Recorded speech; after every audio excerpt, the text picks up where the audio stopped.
Bismillahirrahmanirrahim. Alhamdulillah wassalatu wassalamu ala Rasulillah wa ala alihi wa sahbihi wa man walah. Ma'asyiral muslimin wal muslimat rahimakumullah. Sesi berikut ini kita akan melanjutkan beberapa hal yang telah kita sampaikan sebelumnya.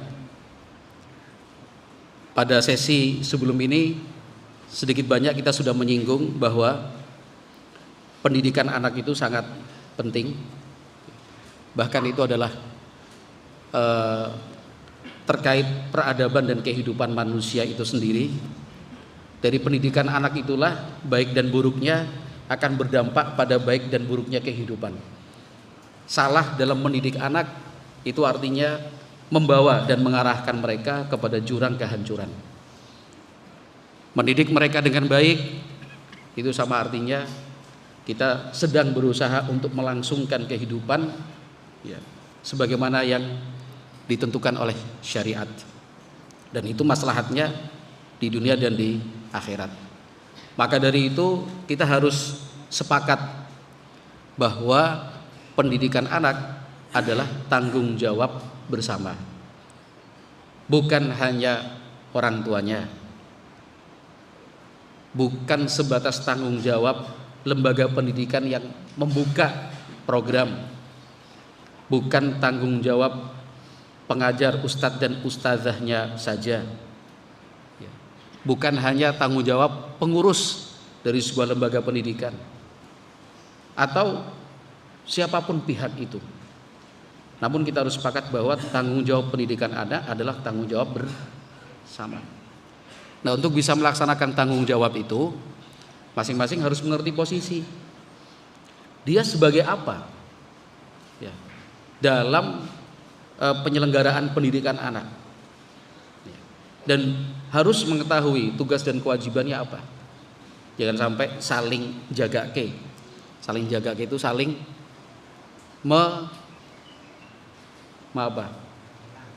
mengandalkan. Udah pokoknya bahasanya gula wentah.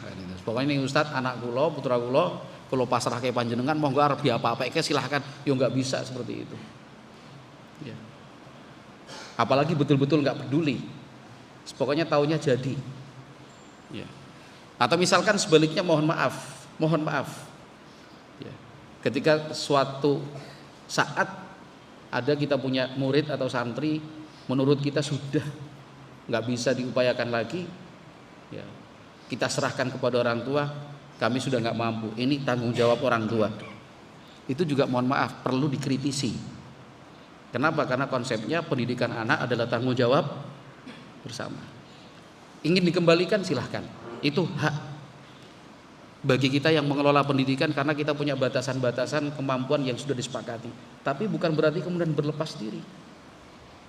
Kan konsepnya pendidikan anak adalah tanggung jawab bersama. Mau dipulangkan silahkan, tapi tetap jalin komunikasi dengan orang tua. Jangan biarkan orang tua berpikir sendiri. Orang tua sendiri udah pusing ya. Sebisa-bisanya kita bantu, kita motivasi ya. Sekalipun kita pulangkan karena kita menyatakan tidak mampu lagi, jangan memutus harapan. Tetap kita kasih kata-kata penyemangat, Pak atau Umu Fulan kalau itu ibunya. Tetap optimis. Tidak ada yang sulit bagi Allah Subhanahu wa taala. Hati manusia itu ada di antara jari jemari Allah.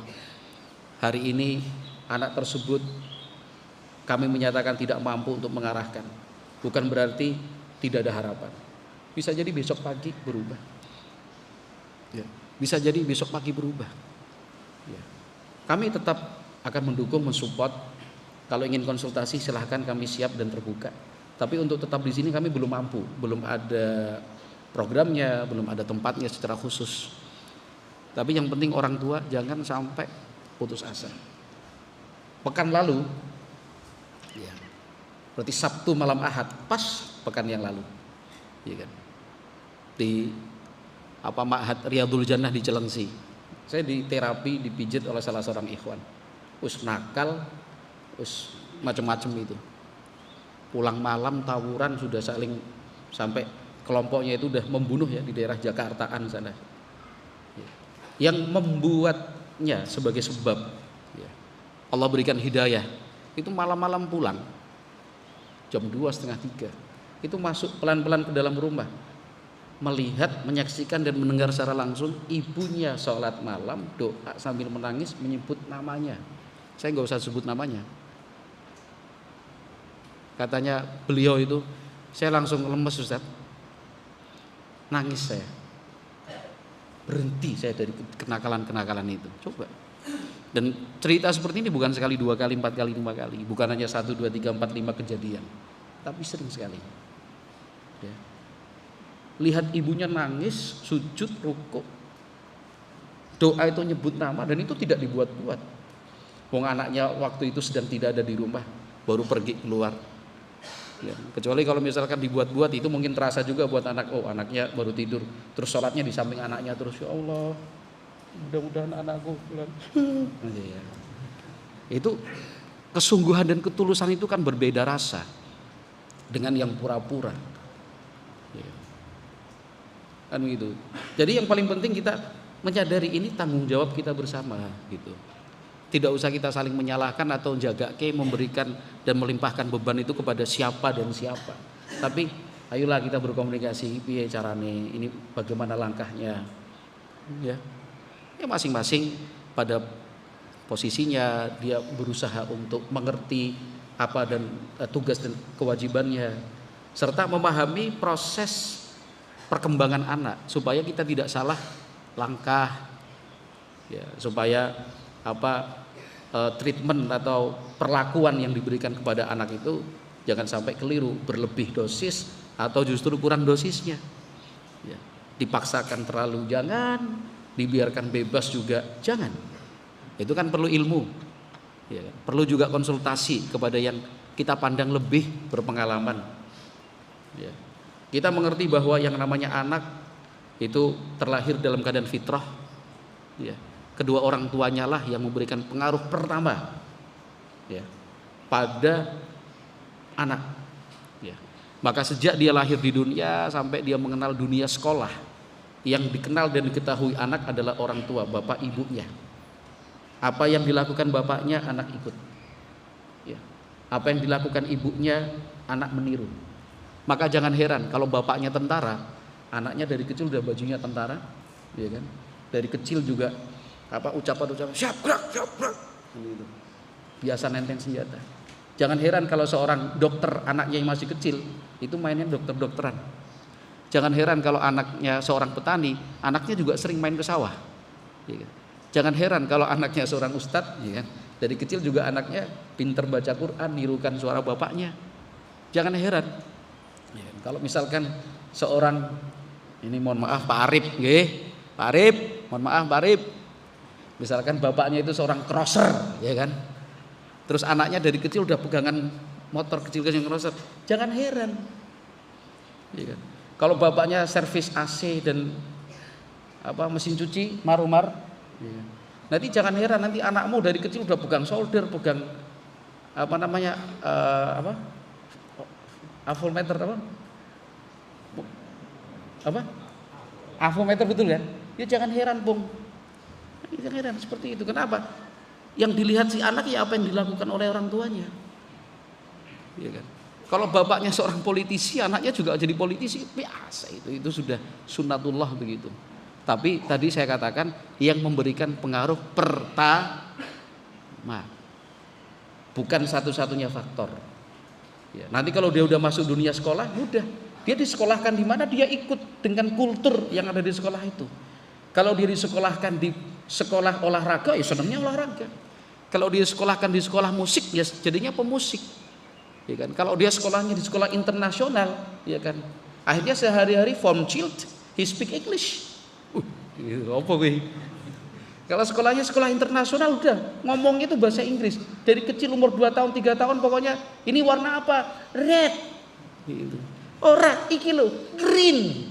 Gitu. Ijo, green. Gitu. Ini apa? Blue. Ya karena dari kecil sudah diajarkan seperti itu di sekolah. Kan gitu. Itu pengaruh. Ya, faktor berikutnya setelah orang tua. Kalau dimasukkan di pondok tahfidz, di pondok Al-Qur'an, Ya, di pondok hadis Nabi alaihi salatu wassalam, oh, dermilnya itu ngomongnya itu zikir dan doa. Ya kan? Hujan Allahumma sayyiban nafi'a. Itu yang dia dapat, ya kan? Masuk masjid Allahumma ftah li abwaaba rahmatik. Kalau mau makan, udah pada baca bismillah belum? Gitu. Yo, bismillah. Nanti ketemu sama orang tuanya, Rabbighfirli wa liwalidayya warhamhuma kama rabbayani shaghira. Ya karena di sekolah yang diajarkan itu. Ya. Ya. Yang dikenal dan diketahui anak dari gurunya sebagai figur yang dia ikuti. Ini guru harus dihormati. Apa kata guru? Itu diterima. Udah seperti itu. Tapi nanti tahapan yang berikutnya, teman-teman. Ya, teman-teman kalau udah ketemunya sama kelompok umur remaja, sesama remaja sudah.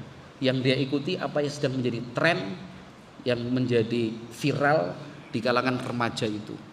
Nah, kita berusaha untuk memilihkan lingkungan yang mendekatkan anak kepada teman-teman yang baik. Ibrahim Al-Harbi rahimahullahu taala, beliau mengatakan jannibu auladakum qurana as-su qabla an tusbighuhum fil bala kama yusbaghudz thawbu. Diriwayatkan oleh Imam Ibnu Abi Dunya dalam Dzammul Hawa. Ibrahim Al-Harbi mengingatkan kita begini, jannibu auladakum qurana as-su. Jauhkan anak-anakmu dari teman yang jelek. Sekarang pertanyaannya, kembali ke yang kita tanya tadi tapi salah tanya saya. Yang satu dua-duanya udah nikah, ya kan? Yang maksudnya udah nggak mondok lagi, ya Pak, ya kan? Tadi kan begitu. Terus yang satu anaknya cuma satu di kelas, satu murid. Gitu. Akhirnya sudah bocor pertanyaannya. Ya. Jadi dari mana kita bisa melaksanakan nasihat-nasihat dari para ulama? Yang sebenarnya nasihat-nasihat itu diambil dari sabda Nabi Muhammad SAW bahwa seseorang itu tergantung teman dekatnya. Yang diperumpamakan oleh Nabi SAW seperti penjual minyak wangi dengan pandai besi. Kalau dia teman dekatnya penjual minyak wangi, ya ikutan wangi. Ya. Tapi kalau dia dekatnya dengan seorang pandai besi, ya badannya bau, kena asap, minimalnya seperti itu. Itu perumpamaan yang sangat mudah untuk difahami, gampang sekali dicerna. Ya. Pertanyaannya, dari mana kita bisa mengamalkan hadis-hadis itu? Bagaimana bisa kita menjalankan nasihat-nasihat para ulama untuk memilihkan teman yang baik kalau kita tidak mengetahui siapa teman-temannya? Maka untuk bisa mengamalkan hadis-hadis tadi dan bisa melaksanakan nasihat-nasihat ulama, sebagai orang tua harus mengamati pertemanan anak, harus mengikuti siapa-siapa saja yang menjadi teman dekatnya. Dimulai dari anaknya kelas berapa, dalam satu kelas ada berapa temannya, yang duduk sebangku, yang teman sekamar, yang teman satu regu piket, ya, yang sering berkegiatan bersama, dia main ke rumahnya siapa, yang datang ke rumah untuk bermain, kalau liburan bersama dengan siapa. Kita sebagai orang tua itu punya kepentingan di situ, ya, punya kepentingan. Sekali lagi, bukan untuk mencari-cari kesalahan orang, ya, bukan untuk mengintip-ngintip cacat aibnya teman anak, tapi kita punya kepentingan untuk memastikan bahwa anak kita, teman-temannya adalah teman-teman yang baik. Ya. Nanti bagaimana dengan teman-temannya kalau itu buruk? Nah, itu kita kembali kepada poin yang sebelumnya, itu tanggung jawab bersama. Ya. Jangan merasa itu bukan anak saya, yang penting anak saya selamat, yang lain terserah. Enggak, tapi kita bisa bicarakan, kita sama-sama menemukan langkah dan solusinya, kita bisa mengajak orang tua yang lain, kita bisa bicara dengan ustadz dan pengurus pondok, ini gimana nih pertemanan anak-anak kita, kan itu. Apa yang biasa mereka lakukan? Kalau kumpul-kumpul itu apa sih kegiatannya? Kita teliti, kita amati. Kenapa? Kata Ibrahim Al-Harbi rahimahullah, qabla an tusbighuhum fil bala kama yusbaghu thawbu. Pakaian, iya kan? Kalau dicelup dengan warna, orang biasa bilangnya winter atau dikasih pewarna. Baju putih, kaos putih misalnya, iya kan? Kaos putih itu akan berubah warnanya ketika dicelupkan di cairan pewarna. Kalau dimasukkan di cairan warna kuning, jadilah dia kuning.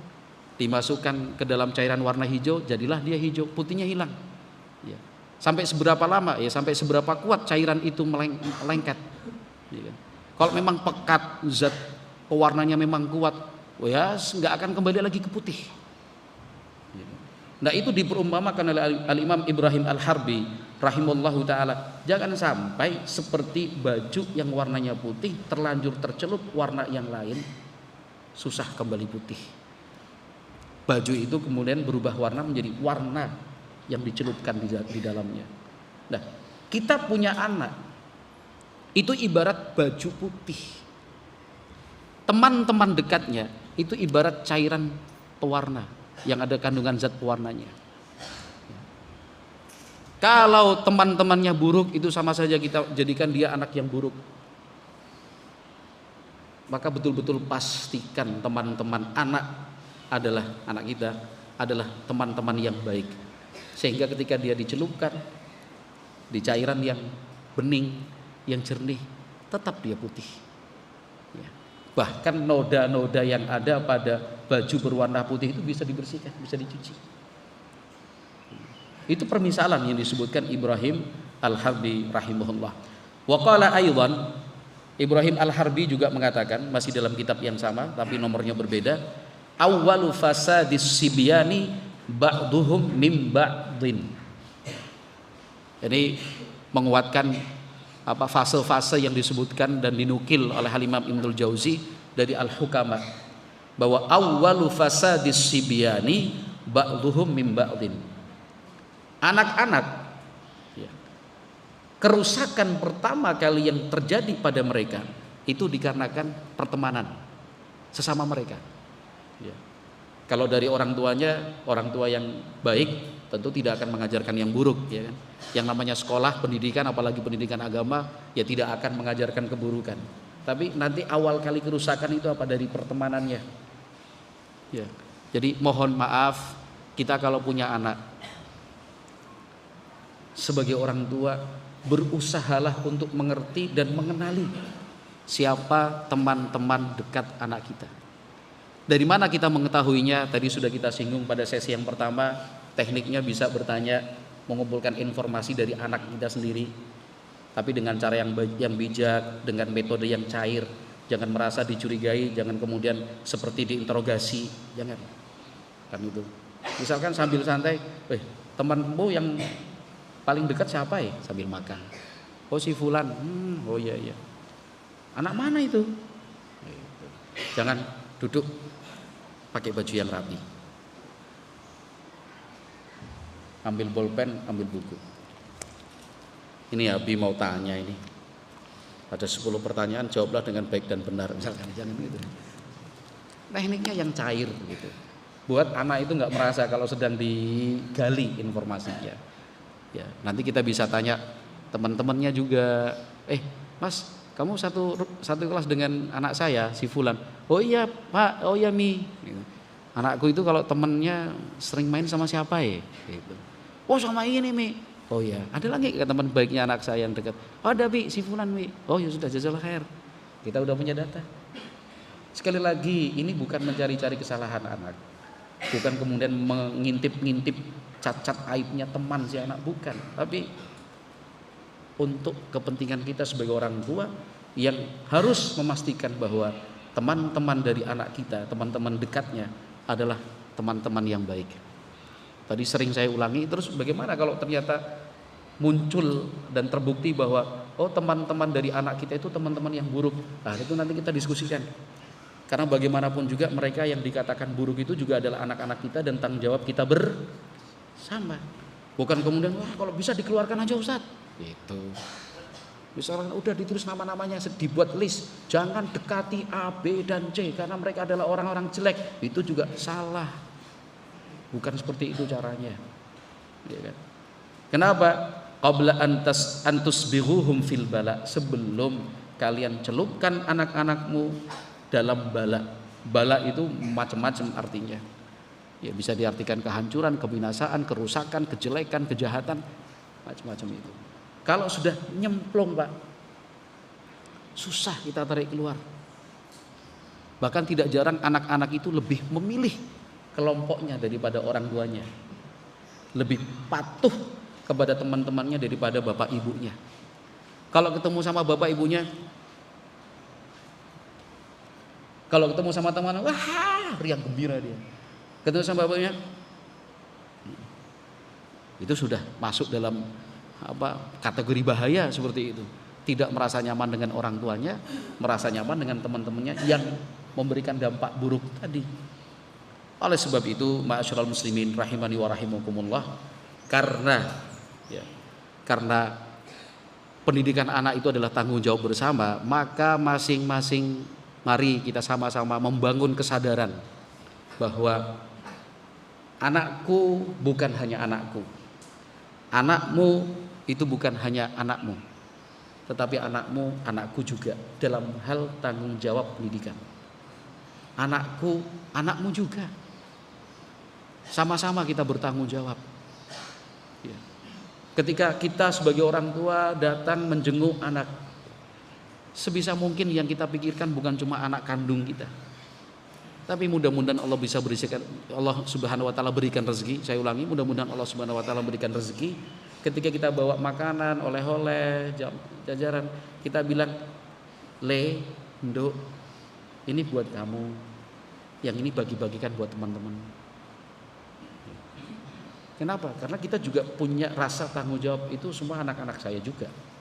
Gitu. Ketika menjenguk anak, jangan fokus sama anaknya sendiri. Teman-temannya lari sana lari sini, berjalan melewati, ada yang duduk di pojok, di sudut, di depan, di belakang, kita cuek. Ya janganlah. Yang kita jenguk anak kita memang si fulan. Tapi apa salahnya? Apa ruginya? Apa beratnya? Ketika kita datang ketemu, Mas Fulan, Mas Fulan, sehat ya? Semua disapa. Bukan hanya anak kita. Giliran anak kita baru kita berikan waktu yang lebih, perhatian yang lebih. Tapi jangan sampai yang lain itu dicuekin gitu loh. Jadi seandainya dalam satu kelas ada 10 anak, maka tiap-tiap anak itu mendapatkan perhatian dari 10 orang tua. Kenapa? Karena tiap orang tua menyadari punya tanggung jawab untuk memperhatikan ke 10 anak tersebut. Sehingga ketika terjadi contoh kasus satu anak kurang diperhatikan orang tuanya, dia masih mendapatkan asupan perhatian dari 9 orang tua yang lainnya, walaupun bukan orang tua kandung, tapi orang tua ya yang mengerti bahwa itu adalah anaknya dalam hal tanggung jawab pendidikan. Dan itu luar biasa sekali. Contoh dari ulama salaf, wah banyaknya pol. Ya kan, dari Rasulullah Shallallahu Alaihi Wasallam yang memperhatikan anak-anak para sahabat, seorang sahabat yang memperhatikan dan peduli terhadap anak-anak sahabat yang lain di kalangan tabiin dan seterusnya, banyak sekali. Ya, banyak sekali. Nah, ikhwati fillah ma'asyiral muslimin rahimani wa rahimakumullah. Ya, disebutkan di dalam Hilyatul Auliya, Zabid Al-Ayami rahimahullah, itu seorang muadzin di masjid kampungnya. Fakana yaqulu lis-sibyan, ya sibyan ta'alu fasallu ahab lakumul jauz. Zabid Al-Ayami itu seorang muadzin di masjid kampungnya.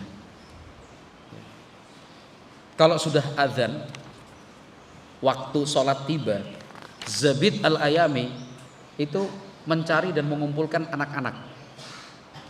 Dipanggil ya sibyan, anak-anak, ta'alu, ayo ke sini. Fasallu, ayo ikut salat. Ahab lakumul jauz. Nanti saya kasih hadiah. Anaknya bukan. Tapi Zabid al-Ayami rahimallahu taala mengajarkan untuk kita bahwa anak-anak adalah tanggung jawab bersama. Qala fakanu yaji'una wa yusalluna thumma yahutuna haulah. Jadi sudah menjadi kebiasaan yang baik. Kalau sudah waktu sholat datang, Zabid al-Ayami memanggil anak-anak kecil itu. Anak-anak kecil itu kemudian datang ke masjid, ikut sholat berjamaah. Selesai sholat terus akhirnya mengelilingi Zabid al-Ayami. Faqulna lahu ma tasna'u bihadza. Teman-temannya bilang, buat apa kamu seperti itu? Qala wa ma 'alayya ashtari lahum jawzan bi 5 dirahim wa yata'awwaduna as-shalah. Kata Zabid al-Ayami rahimahullah, apa ruginya saya keluar uang 5 dirham memberikan hadiah untuk mereka, tapi wa yata'awwaduna as-shalah. Namun mereka terbiasa dan terbentuk untuk melaksanakan salat. Ya. Ini contoh dari salafus saleh untuk mengingatkan kita bahwa pendidikan anak itu tanggung jawab bersama, bukan hanya orang tuanya saja, ya, bukan kemudian ustadznya saja. Hammad bin Salamah rahimahullahu taala, ulama ahlul hadis, Hammad bin Salamah, ya, wa haulahu fityanun, itu sedang dikerubut dan dikelilingi remaja-remaja, bukan anak-anaknya loh, bukan anak-anaknya loh, remaja. Ya. Wa marra qaumun alaih, terus ada serombongan orang lewat menyaksikan hal itu. Faqalu unzuru ila Hammad qad jama'a haulahu sibyan. Itu ngapain tuh si Hammad itu? Kumpulin anak-anak gabung sama mereka. Faqala rudduhum falamma atau. Hammad bin Salamah yang dapat info tadi langsung mengatakan rudduhum, panggil orang-orang itu. Yang tadi komentar ya. Komentarnya ya tidak menggembirakan lah. Ngapain sih Hammad itu ngurusi anak-anak dikumpulin, ya. Faqala rudduhum, kata Hammad bin Salamah, coba panggil mereka, suruh ke sini. Falamma atauhu, orang-orang tadi kemudian mau, karena Hammad bin Salamah kan orang yang dihormati, seorang ulama ahlul hadis, ya orang manut-manut aja. Qala inni ra'aitul barihata ka'anni asqi fasilan fa awwaltu haula'i sibyan. Kata Hammad bin Salamah, tadi malam saya mimpi menyirami bibit pohon kurma, ya, pohon kurma. Jadi tiap pohon itu kan ada namanya bibit, betul ya? Bibit atau benih? Bibit atau benih? Yang kecil-kecil itu yang masih kecil, ya? Benih. Ini mau bibit, ya mas. Hah? Pokoknya begitulah, gitu ya kan. Ya namanya pohon itu kan ada bijinya, ya kan, terus kemudian kalau udah mulai tumbuh, ya kan, itu baru nanti dipindah dari polybag taruh di lubang tanah itu namanya fasil, itu bibit pohon kurma yang masih kecil. Jadi tadi malam saya mimpi menyirami, ya, pohon-pohon kurma yang masih kecil itu. Fa awwaltu haula'i as-sibyan, maka saya tafsirkan bahwa saya punya tugas untuk menyirami anak-anak itu. Artinya anak-anak itu diibaratkan pohon yang menginginkan pohon itu tumbuh, berkembang dengan baik sampai berbuah, dimanfaatkan secara maksimal. Ya seperti kita memperlakukan pohon, seperti seorang petani atau pekebun. Gak mungkin cuma dilempar bibit begitu, benih terus ditinggal pergi. Wah, yuk panen, mana ada cerita, gak ada. Ya. Diperhatikan terus, dibersihkan rumputnya, dipupuk, dipastikan tanahnya, medianya aja campurannya A, B, D, C dan segala macam. Nggak boleh lebih, nggak boleh kurang. Ditutupi, ya kan, pakai jaring paranet itu supaya nggak dimakan ayam, nggak ditotoli bebek, misalkan.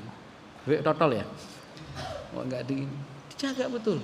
Nanti ini penguatan akar, nanti pupuk batang, ini pupuk buah. Ini harus nanti kalau udah mulai berbuah ditutupi biar gak dimakan lalat buah. Nanti kalau udah banyak tutupi plastik lagi, jangan sampai dimakan kelelawar. Seperti itulah pendekatannya.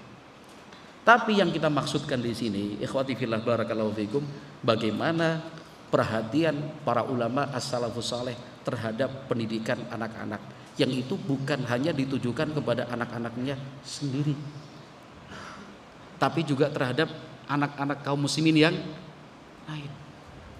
Coba kita perbesar angkanya. Oh, tak kira sudah selesai. Sik toh. Nanti kita selesaikan waktunya biar pertanyaannya nggak dijawab maksudnya. Masalah yang paling berat itu kalau ditanya begini. Kalau materi kan bisa disiapkan. Kalau pertanyaan ini nggak tahu ini isinya apa ini. Nanti bisa tanya Ustaz Rifai. Gitu aja wis. Ya. Jadi sampai di mana tadi? Masalah anak tadi ya kan. Ya. Jadi memperlakukan anak itu ya seperti kita memperlakukan tumbuhan dan pohon tadi. Bahkan harus lebih. Panjenengan ingkang napa sehari-hari tani. Saya kasih contoh misalkan cabai ya, atau semangka atau melon atau bawang merah atau apa aja sih sebenarnya. Apa yang kemudian cuma ditaruh terus ditinggal pergi. Malam loh jam 2. Yang lainnya tidur tetap ke sawah, parkir motor nggak dikunci bahkan. Kemudian pakai senter gini. Ada yang dihitung satu malam panjangnya tambah berapa. Sekarang daunnya sudah berapa lembar. Apalagi sekarang pakai teknologi. Pohon-pohon buah itu dikasih chip. Dari chip itu akhirnya ketahuan ini kekurangan zat apa ini, tinggal ditambah pupuknya. Udah pakai teknologi seperti itu. Untuk mengusir lalat-lalat buah atau hama-hama yang itu nanti pakai gelombang tertentu. Jadi akhirnya sampai seperti itu. Modal, Pak. Kalau pingin tanamannya itu menghasilkan ya berarti modalnya juga harus tinggi. Kalau nggak modal ya nggak hasil. Maka dalam hal pendidikan anak juga seperti itu. Nah, para ulama kita rahimahumullah mengajarkan supaya anak-anak itu tanggung jawab kita bersama. Tadi kalau saya kasih contoh satu kelas 10 anak. Berarti kalau berjalan dengan seperti yang direncanakan, satu anak ini dapat perhatian dari berapa orang tua? 10. Ya. Karena orang tua si A tidak hanya memperhatikan si A, dia juga perhatian kepada si B, C, D dan sampai yang ke-10. Kalau misalkan dalam satu lembaga pendidikan santrinya itu ada 100, berarti tiap anak dapat perhatian dari 100 orang tua. Ora kaboten Ustaz, boten. Yang penting sadar mawon. Kalau tanggung jawab itu tanggung jawab bersama. Kalau nggak bisa satu persatu dikumpulkan sekaligus, satu kali bicara 20 yang mendengar. Begitu. Dulu Rasulullah Shallallahu Alaihi Wasallam tidak akan membiarkan kerumunan anak-anak. Ya. Mau mereka sedang duduk-duduk, sedang bermain, tidak akan dilewatkan oleh Nabi alaihi salatu wasallam, kecuali pasti beliau beri waktu untuk sekedar menyapa. Itu hadisnya banyak sekali. Banyak sekali. Terutama sahabat Anas bin Malik yang menceritakan untuk kita. Kenapa? Karena Anas bin Malik itu sejak 10 tahun, ya sejak pertama kali Nabi Muhammad SAW hijrah di Madinah sampai Nabi Muhammad wafat Sallallahu Alaihi Wasallam, itu kan ikut terus kepada Nabi SAW. Jadi tahu persis bagaimana Nabi Muhammad memperlakukan anak-anak kecil. Karena Anas bin Malik juga anak kecil waktu itu. Sampai meninggal dunia Anas bin Malik seorang remaja. Ya, sehingga banyak sekali riwayat-riwayat tentang pendidikan anak itu kita peroleh dari sahabat Anas bin Malik radhiyallahu anhu. Beliau sering menceritakan untuk kita kalau ada anak-anak kecil bermain di pasar, Nabi Muhammad ikut lihat, gabung, tanya, salam, apa kabar? Sallallahu alaihi wasallam, sampai seterusnya para sahabat tabi'in. Ya, hal-hal seperti itu yang harus kita hidupkan kembali karena itu sunnah Nabi sallallahu alaihi wasallam. Artinya sesuatu yang sangat diperhatikan secara serius oleh Nabi Muhammad sallallahu alaihi wasallam. Tapi kalau kita prinsipnya yang penting aku mikir anakku wis mumet tok mikir ke anake wong. Nah, kalau si fulan juga begitu. Aku tak mikir ke anakku dewe, anakmu pikiran dewe. Pas jenengan lagi mumet mikirkan anak nepan jenengan piyambak sing arep bantu sapa. Kan itu. Akhirnya kita sendiri-sendiri. Nek sendiri-sendiri enggak usah buka pondok lah. Wis diurus sendiri-sendiri aja. Tapi kan tidak seperti itu. Harusnya yuk sama-sama yuk. sama-sama. Maka menyamakan persepsi tentang visi misi pendidikan itu langkah yang paling urgent loh. Jangan sampai nanti pihak pondok dengan pihak orang tua misalkan itu beda pandangan tentang pendidikan anak, ayo ribut terus konflik. Antara satu ustadz dengan ustadz yang lain di lembaga yang sama, itu persepsinya juga harus sama. Ada 5 musyrif, contoh, dari 5 pondok yang berbeda asalnya, masing-masing punya pengalaman, ya kan? Ingin dia terapkan sendiri pengalamannya. Santri nih, sing mumet, kata Ami A begini, kata Ami B begitu, kata Ami C, gitu. Bingung. Samakan dulu persepsinya. Ini mau dibawa kemana nih anak-anak kita? Targetnya bagaimana? Cara mensikapi dan memperlakukan mereka seperti apa? Yuk duduk bareng yuk sama-sama. Makanya kalau ada undangan rapat hadirilah, dan itu. Jangan manut. Nggak zaman mas, manut-manut mas. Dan itu. Sekarang zamannya itu kita duduk bersama, bicara bersama, melakukan kesepakatan bersama. Kalau misalkan ada undangan dari pihak pondok untuk orang tua, datangilah. Kalau ada undangan rapat di antara ustadz dan pengurus, ikutilah. Ikutilah. Itu penting, itu sebuah proses biasa yang nantinya akan sangat mempengaruhi. Kalau tidak hadir, cuma manut beneran apa ora? Manut neng mburi ngomong. Kok kayak gini sih keputusannya? Gitu. Harusnya enggak kayak gitu loh. Wah, anakku beda kok sama anak yang lain.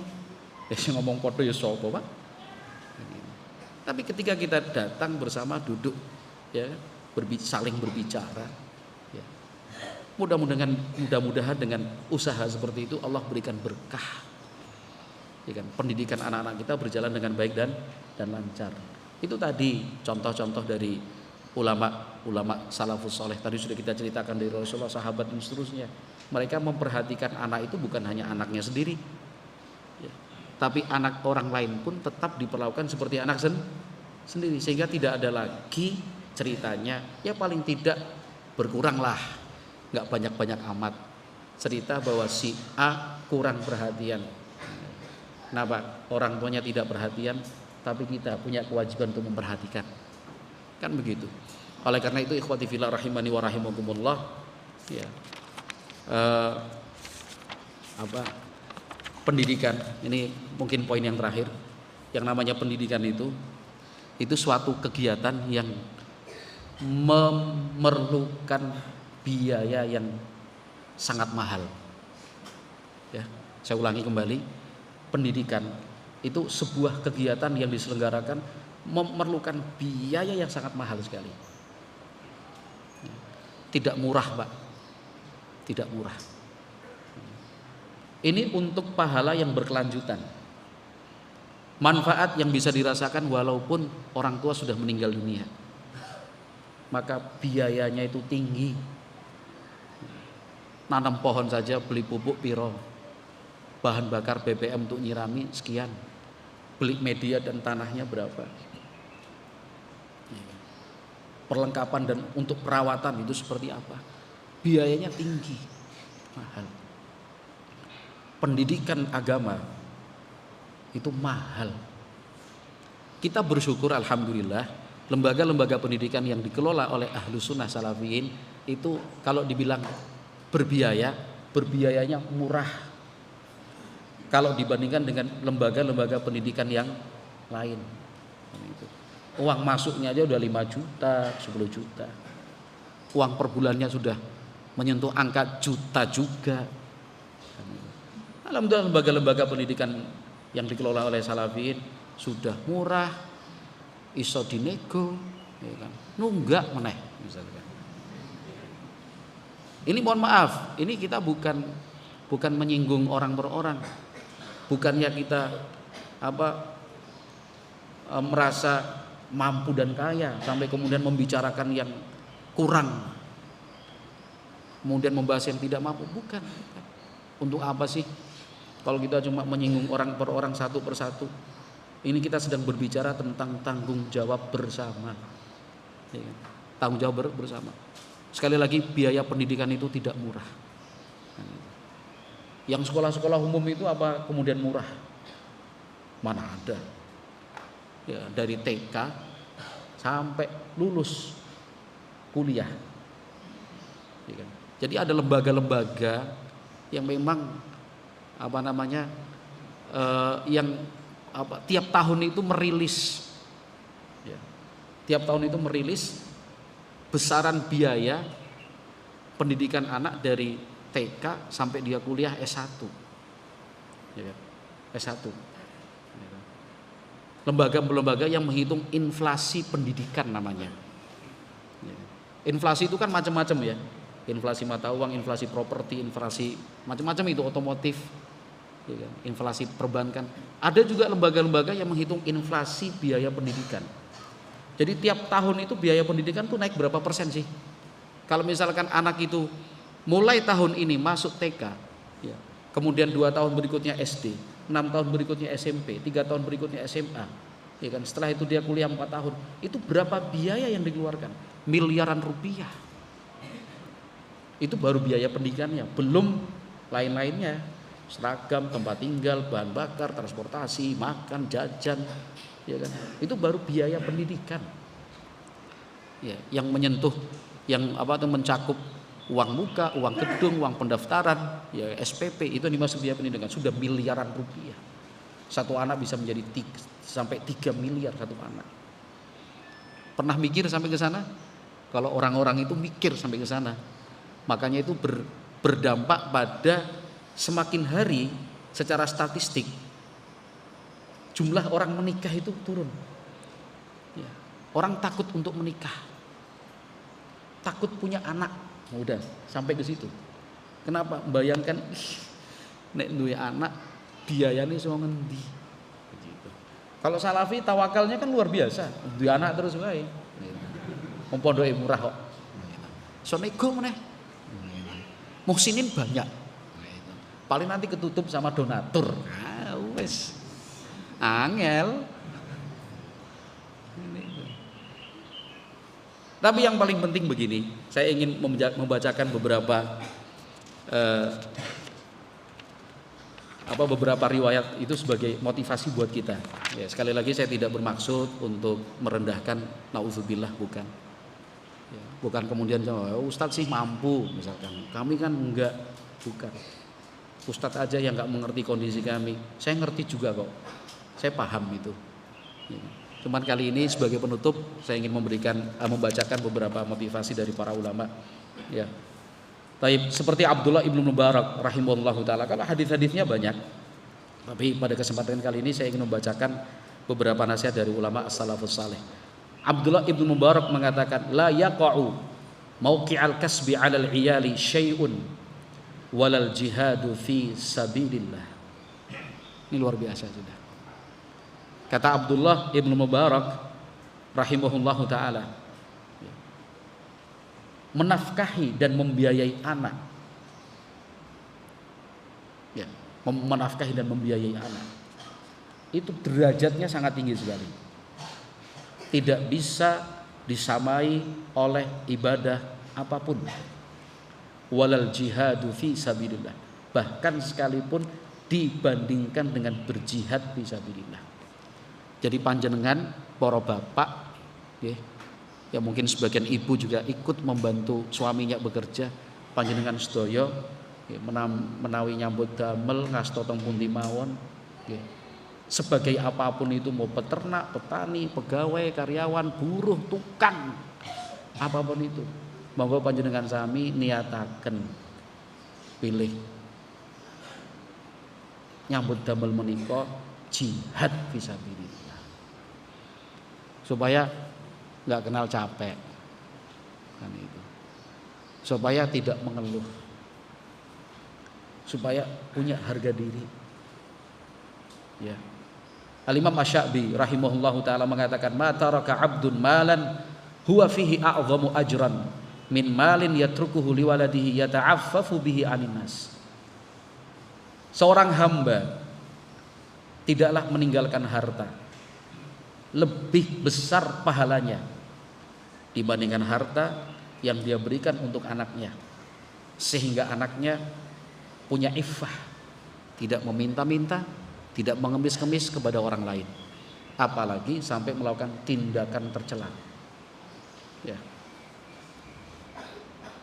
Hampir mayoritas kasus pencurian yang dilakukan anak sebabnya ini, karena kebutuhan anak tidak terpenuhi dengan baik. Saya katakan dengan baik itu artinya dia tidak banyak, tidak sedikit, tidak berlebih, ya, dengan baik. Ya, tidak semua keinginan anak terus dikasih juga, enggak. Maka bahasa yang saya pilih tidak terpenuhi dengan baik. Nanti baik penafsirannya seperti itu. Ya. Karena dia tidak tercukupi, keinginannya tidak terpenuhi, akhirnya dia cari cara lain, ngambil, minta, ya kan? Minjem, ngutang. Dari kecil udah biasa ngutang. Bapaknya bingung. Saya pernah menangani kasus seperti itu. Bapaknya sampai bingung. Anaknya ngutang ke 11 orang berbeda, nilainya sampai berapa juta itu. Kok bisa? Itu kan tadi karena semangat berjihad orang tua. Saya katakan berjihad biar langsung pas dan mengena. Semangat berjihad orang tua dalam hal ini menafkahi dan memenuhi keperluan anak itu memang harus ditingkatkan. Kesel mboten napa-napa, Pak. Tapi nyuwun sewu, mohon maaf. Kalaupun capek jangan mengeluh di depan anak. Sekalipun lelah jangan cerita sama anak. Ya. Apalagi kalau momennya tidak tepat. Sudah banyak kasus anak tidak mau mondok lagi. Anaknya baik, anaknya rajin, nggak pernah bikin kasus. Kita teliti, kita observasi, kenapa sih nggak mau mondok lagi? Kasihan Abi, Ustaz. Kemarin Abi sempat bilang, Abi capek membiayai anak-anaknya, jadi anak-anaknya harus baik. Saya jadi kepikiran, oh, ya kan, salah apa momen. Pengennya menyemangati, kamu harus semangat nak, belajar thalabul ilmi dengan sungguh-sungguh. Abi muni capek memang, tapi momennya nggak pas, ya kan? Momennya nggak pas, kan itu. Kalaupun ingin menyemangati, jangan sampai menggunakan bahasa-bahasa, jangan keliru memilih kata yang justru anak bisa salah paham. Oh berarti aku selama ini jadi beban orang tua aku toh. Ya wis aku tara mondok wae. Iya ya, adik-adikku ada 5. Mereka lebih membutuhkan daripada saya. Ya sudah, nggak mau mondok lagi dia. Jadi tetap berjuang. Jenengan sebagai seorang bapak, capek ya capek, ojo ketok kesele. Gitu aja. Mau lelah, tapi jangan sampai tampakkan lelah itu pada anak. Ketemu sama anak, mana Bi? Capek? Enggak lah. Sehat. Bismillah. Penting kamu belajar semangat ya. Gitu. Bi, ini. Wah, Bi nggak punya uang ya, tak ngutang dulu. Ojo. Ngomong ngutang kalau dibilangkan sama anak. Atau bilang, "Le, jaga baik-baik barang ini. Ini ngutang." Oh, jangan. Beli tas, beli sepatu, beli sandal ini semua yang kamu inginkan Abi lakukan, Abi berikan.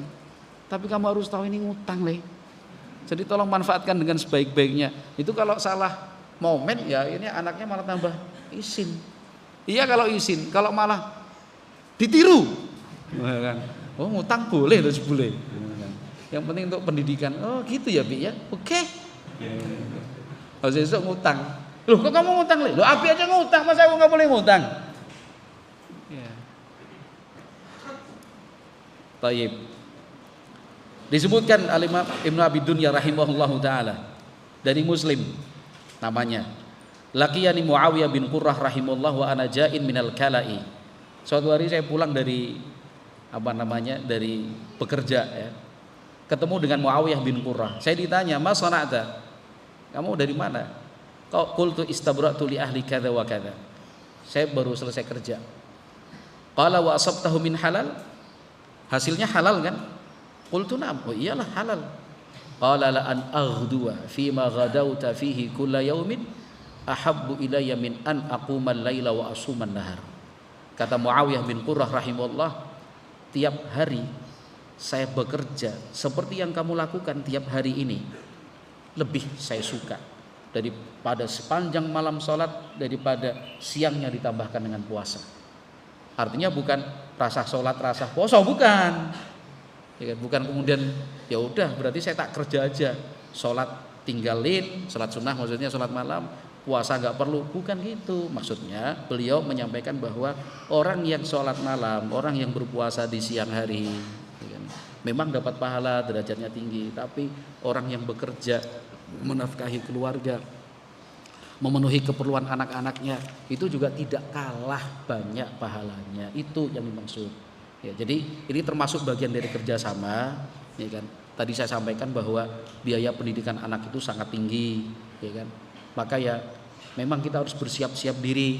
Ya capek, ya lelah, ya pinter nabung, pandai mengelola keuangan, kemudian membentuk karakter anak yang sederhana, ya. Tidak kemudian konsumtif, tidak lalu menghambur-hamburkan, enggak. Ya pada posisinya lah, bagaimana yang seimbang. Jadi ketika hal seperti itu ya kita ya sadar dirilah. Ya, kita sadar diri bahwa dalam menjalankan dan menyelenggarakan pendidikan anak itu perlu perjuangan dan banyak pengorbanan. Dan biiznillahi ta'ala ketika kita sudah sama-sama menyadari bahwa pendidikan anak adalah tanggung jawab bersama, sehingga kita harus membangun komunikasi yang baik satu dengan yang lainnya, biiznillahi ta'ala jangan lupa berdoa. Itu justru yang paling penting ya. Kita berdoa pada Allah Subhanahu wa taala, Rabbana hab lana min azwajina wa dzurriyyatina qurrata a'yun waj'alna lil muttaqina imama.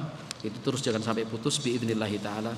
Allahu azza wajal tidak akan mensia-siakan sekecil apapun usaha hambanya, tidak akan sia-sia. Wallahu a'lamu bissawab.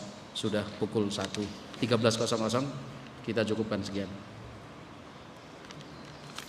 Baik, ini ada beberapa pertanyaan. Yang pertama, siapakah itu para thalabul ilmi? Apakah hanya mereka yang duduk-duduk di bangku pondok? Lalu bagaimana kiat-kiat menjaga semangat ya untuk thalabul ilmi, untuk kami yang belajar di luar dinding pondok? Di luar dinding pondok, Pak. Ya.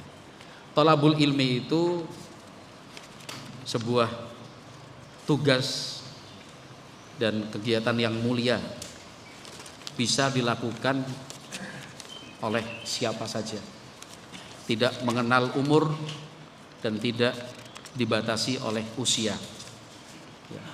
Cara dan metodenya pun banyak. Jadi thalabul ilmi harus terus dilakukan kapanpun, dimanapun. Hal ini tidak hanya bisa dilakukan oleh mereka yang statusnya sebagai santri duduk di pondok pesantren.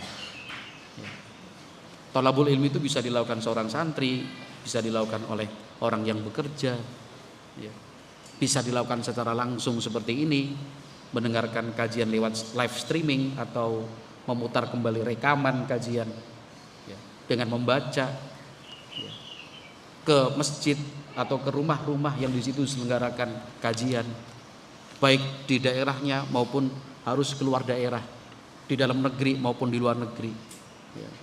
Apapun ilmu agama yang diajarkan, mau nahwu, mau sharaf, itu tetap thalabul ilmi namanya. Belajar tafsir, belajar hadis, belajar fikih, itu juga thalabul ilmi. Untuk pemula, lanjutan, ataupun tingkat yang lebih tinggi, itu semuanya thalabul ilmi. Jadi thalabul ilmi itu bukan hanya disandang oleh seorang santri yang menetap di pesantren, bukan. Tapi siapapun dia, itu berhak menyandang status sebagai seorang thalibul ilmi, asalkan dia punya semangat untuk menghadiri majelis-majelis ilmu. Kemudian kiat-kiat untuk menjaga semangat dalam thalabul ilmi bagaimana?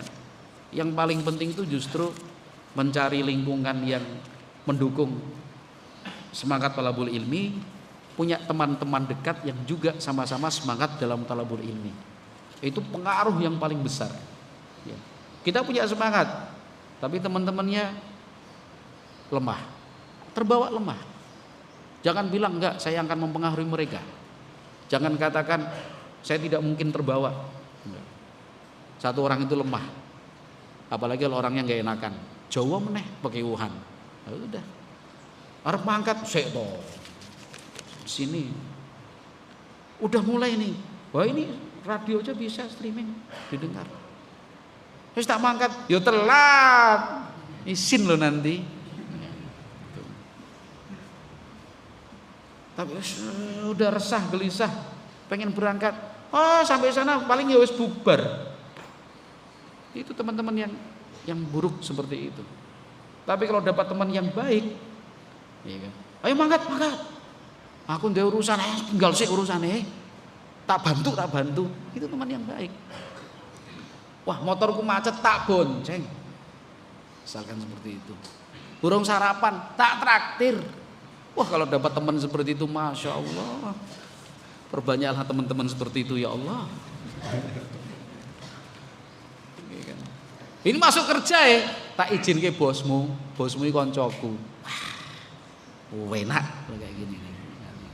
Kalau bisa nanti bosmu ya termasuk yang ngajak-ngajak untuk talabul ilmi, ya itulah biasa. Cari teman yang baik, yang juga bisa menyemangati dalam talabul ilmi. Taib, wallahu a'lam bishawab.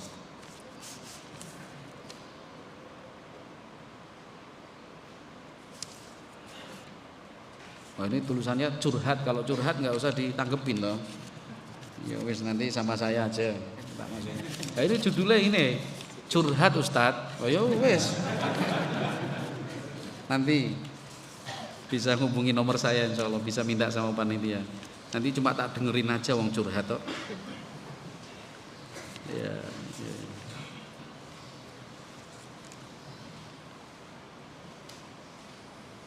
Ini juga curhat panjang ini. Tolong dibaca Ustadz kemudian dijawab. Ini kan masalahnya masalah pribadi ini. Maksudnya masalah keluarga dan anaknya. Nanti aja ya. Izin diketahui banyak orang Pak. Apalagi sudah 25 tahun kami membina rumah tangga. Pembukaannya udah seperti itu. Masa tak bacakan selanjutnya Mama nggak jenengan izin nanti. Kalau pertanyaan yang sifatnya seperti ini tak masukkan dalam kantong.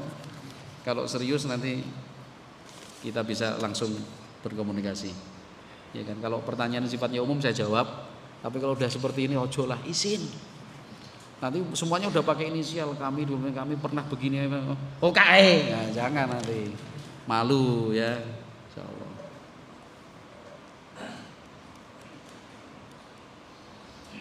Baik, wallahu a'lam. Mungkin itu. Mudah-mudahan bermanfaat. Semoga Allah Subhanahu wa taala menjadikan anak-anak kita jadi anak-anak saleh dan salehah. Kita pun sebagai orang tua menjadi orang tua yang saleh dan juga ibunya ibu yang salehah. Jadi ustadz juga ustadz yang saleh, ustadzah yang saleh.